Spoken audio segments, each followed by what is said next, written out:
নমস্কাৰ সকলো এয়া ব্লেক কালাৰ এযোৰ বহুত ধুনীয়া এযোৰ ব্লেক কালাৰ লৈ আহিছোঁ এইটো আহিব চাদৰখন মাজত এনেকৈ বুটা আছে আৰু এইটো হ'ব আচলৰ ডিজাইনটো ফটো কৰচোন আৰু এইটো আহিব মেখেলাখন এইটো আহিব মেখেলা এইটো চাব পাৰে আৰু সাইড পাৰি আহিব এইটো সাইড পাৰি হ'ব ডাঙৰকৈ দিয়া হৈছে সাইড পাৰিটো এনেকৈ দিয়া হৈছে আৰু ব্লাউজৰ মানে এটা পটি থাকিব পছন্দ হ'লে এই জোৰাটো লৈ ল'ব পাৰিব স্ক্ৰীনশ্বট লৈ পিনি হোৱাটছআপ কৰিব এইটো চাব পাৰে ব্লেক কালাৰ জোৰা আৰু এযোৰ ৰয়েল ব্লুত হ'ব এইটো হৈছে চাদৰখন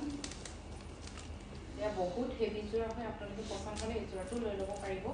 চাদৰখন আহিব এইটো এয়া চাদৰখন হ'ব বহুত হেভি হয় মাজত এনেকৈ বুটা আছে আৰু আচলৰ ডিজাইনটো হ'ব এইটো আহিব আচলৰ ডিজাইনটো আৰু মেখেলা আহিব এইটো বহুত হেভি হয় কাপোৰযোৰ আপোনালোকে হেভি জোৰা যদি লাগে আপোনালোকে এই জোৰাটো লৈ ল'ব পাৰিব মেখেলাখন আহিব এইটো আহিব মেখেলা আহল বহল আছে কাপোৰযোৰ আপোনালোকে লৈ ল'ব পাৰিব এইটো আহিব মেখেলাখন আৰু এইটো হ'ব সাইড পাৰিটো ডাঙৰকৈ দিয়া হৈছে ফুল ডিজাইনিকাৰ এইটো হ'ব সাইড পাৰিটো ব্লাউজ পিচ হ'ব এইটো ব্লাউজৰ কাৰণে এটা পটি থাকিব পছন্দ হ'লে এই জোৰাটো লৈ ল'ব পাৰিব স্ক্ৰীনশ্বট লৈ পিনি হোৱাটছআপ কৰিব এয়া চাব পাৰে আৰু